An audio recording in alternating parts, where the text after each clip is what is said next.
In 2013, Police Sergeant Colin Bailey was arrested and placed behind bars for a crime he claims he knows nothing about. The facts of the matter state that sometime between August 30th and 31st, 2013, his ex-girlfriend, Sirmati Ramnarez, a businesswoman of 21st Street Diamond, was discovered lifeless at her home with several stab wounds to her body, as well as marks of violence.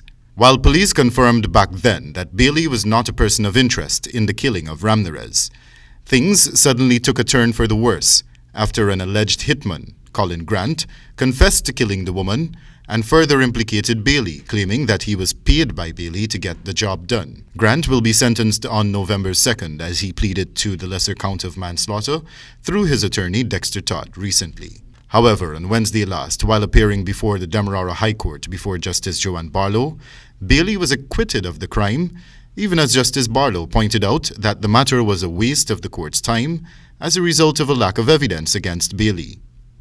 As a result, Attorney-at-Law Conyo Sandiford, who served as one of Bailey's legal counsel, is now questioning the effectiveness of the prosecutorial arm of the state, as she claimed that it failed Bailey and even ventured to question how many other persons like Bailey are behind bars, though they may be innocent.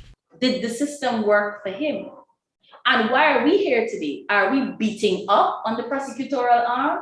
Or are we simply saying, this needs to be checked out, right? And if not us, then who? I don't know, right? Can you imagine your son or your daughter caught in this web? Sandiford further quoted Justice Joanne Barlow as stating that Bailey was the fourth person in 4 months to have been acquitted of a crime for lack of evidence. The man's attorneys, Ronald Daniels, Conyo Sandiford, and Nigel Hughes, are all incensed about the matter. As a result, they have called for a commission of inquiry into the prosecutorial arm of the state to investigate its effectiveness and also to examine how much more like Bailey might be affected by such acts of injustices. Bailey himself asserted that there might be at least 10 others in the prisons right now who are facing the same fate he did. And this is what I believe from what they said, and they're convinced. They convinced me that, well, yes, they didn't do it. I have about 10% that I know.